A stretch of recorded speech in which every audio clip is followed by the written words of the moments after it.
चोखोबा, नामदेव.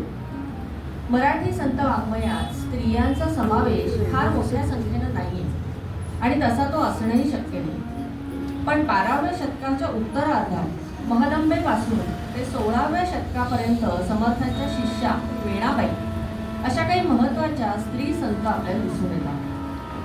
त्यांचे अनेक अभंग, ओव्या या आजही आपल्यासाठी मार्गदर्शक आहेत.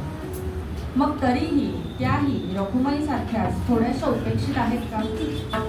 आजच्या या कार्यक्रमातून आपण काही स्त्री संतांविषयी जाणून घेणार आहोत. ही एक प्रकारे त्यांना वाहिलेली आदरांजलीच आहे. आधी पुढची रचना ऐकूया आणि मग त्या रचनेविषयी आणि रचनाकाराविषयी मी बोलते. स्नेहा जोशी पुढची रचना